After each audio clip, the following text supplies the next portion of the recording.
जी। अब संतान की बात कर लो, जी। किसी से कह दे ना छोरे को दो, वहां पर धर्म युद्ध होने वाला, ले जाएंगे। भैया ये तो बहुत कमजोर मांदा छोरा है हमारा। नहीं नहीं भैया, एक बात दो ही तो हैं। नहीं भैया, आप दो बात तो छोड़े सही हैं, कह दो रहे ही। हैं। हाँ नहीं, आप सही कह रहे हैं, लेकिन भैया देखो क्या करें, भगवान तो भाव के भूखे हैं, भाव से ही हम जा सकते हैं, मान सिखा सकते हैं, लेकिन छोरो छोरी तो भेज कौन सका।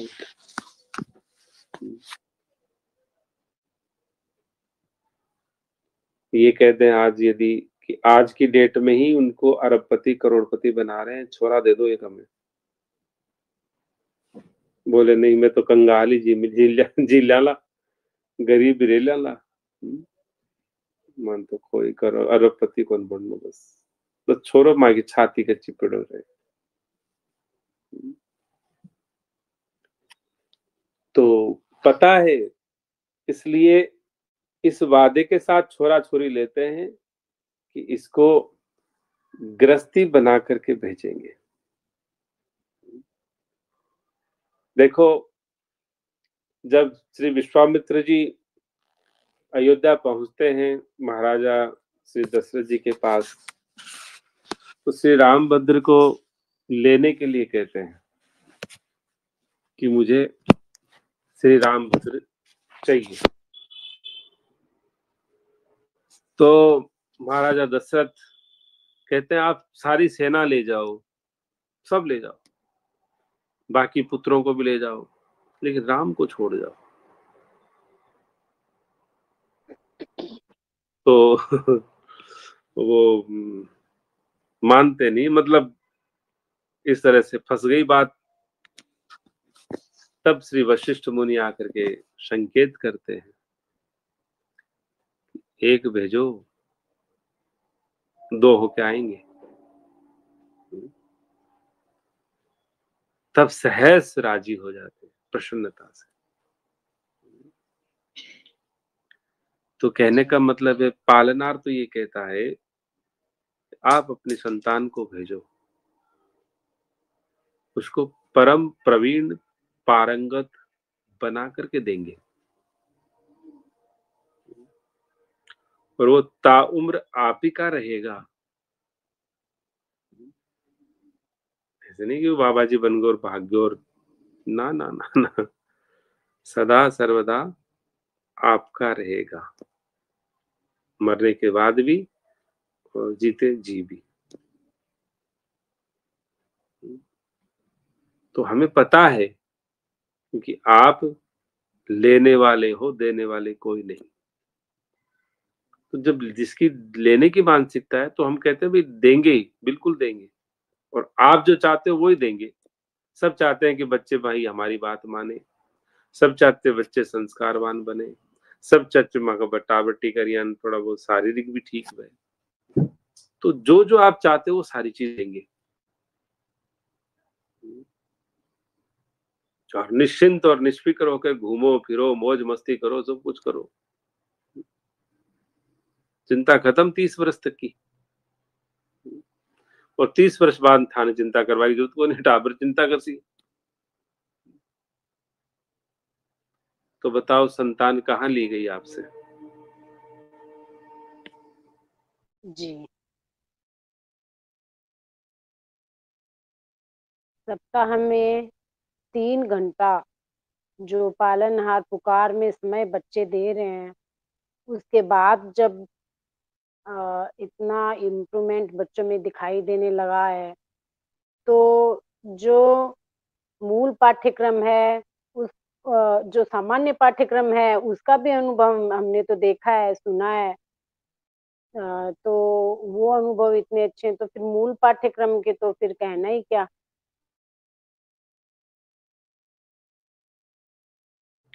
नहीं, कहने का तात्पर्य हमारा ये है कि ये चर्चाएं क्यों कर जरूरी है, क्योंकि हम लोगों के पास कोई जिज्ञासा ही नहीं। जिज्ञासा उस प्राणी की होती है जिसके पास समझ होती है, जिसके पास अपनी कुछ धेले भर की बुद्धि होती है, समझ होती है, और वो समझ हमारी किसी ने हड़प ली है, वो समझ हमारी किसी ने चोरी कर ली है।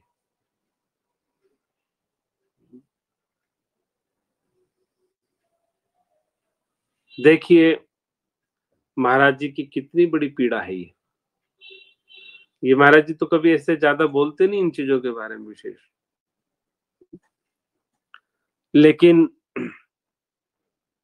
चाहे हमारे आजकल जो श्री प्रेमानंद जी महाराज जिनका काफी चलन जैसे है, भीड़ भाड़ भी बहुत है, सोशल मीडिया में बहुत लोग सुनते हैं, तो वो भी बहुत बार बोले हैं इस बारे में। अरे वो तो श्री जी की लाल लड़ाने वाले महापुरुष है सभी, उनको क्या पड़ी है, क्या बात है, उनका तो कोई गला भी काट ले तो कोई फर्क नहीं पड़े, और बिना श्री जी की मर्जी के वो काट नहीं पाएगा, लेकिन वो हम लोगों को जगा रहे हैं। और पालनहार जो ये महापुरुष आप लोगों को जो बता रहे हैं, उससे भी कहीं गुना स्थिति को वर्णन कर चुके पहले से।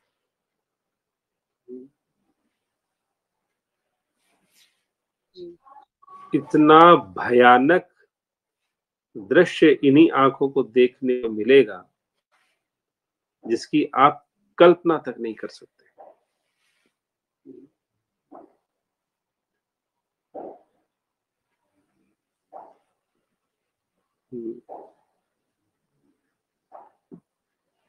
राम जी सब कुछ करते हैं, लेकिन राम जी सब कुछ कहाँ करते हैं, वो हमसे करवाते हैं, हृदय में प्रेरक बन के करवाते हैं,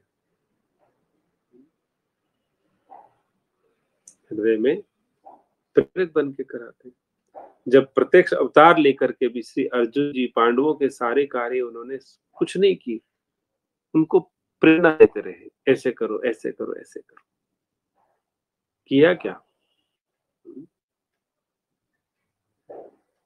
जो जो माना तो लाभ मिल गया, नहीं माना तो फिर भोग लिया।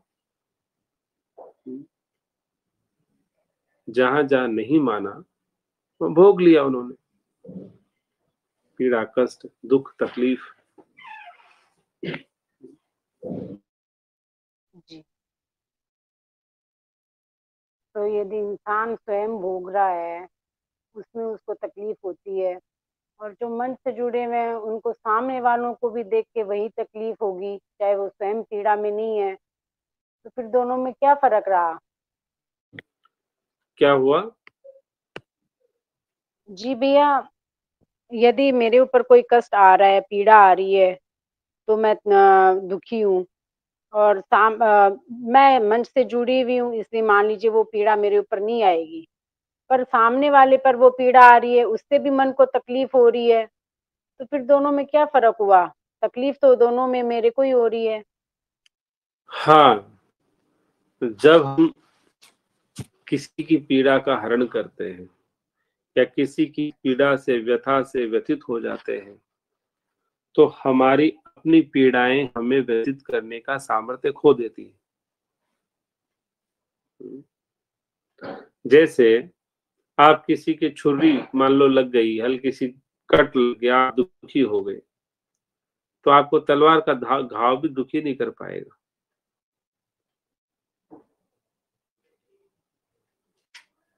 कहने का तात्पर्य है, वो जो परहित का भाव है ना, उसकी वजह से आपका सामर्थ्य जो है वो बहुत विशाल हो जाता है, क्योंकि परहित का भाव सिर्फ परमात्मा में होता है या किसी महात्मा में होता है। तो परमात्मा सर्व समर्थ है और महात्मा परमात्मा के भी परमात्मा है, तो वो भी परम समर्थ है। तो उस समय जाकर के आप इस अवस्था में आ जाते हैं, तो आपको वो व्यथित नहीं कर सकता उसके बाद। और यदि आप अपने ही दुख से दुखी हैं, तो फिर तो आप इंसान ही नहीं है। भगवान ने इंसान का जीवन दिया, लेकिन आप तो पशुवत जीते हैं। जी।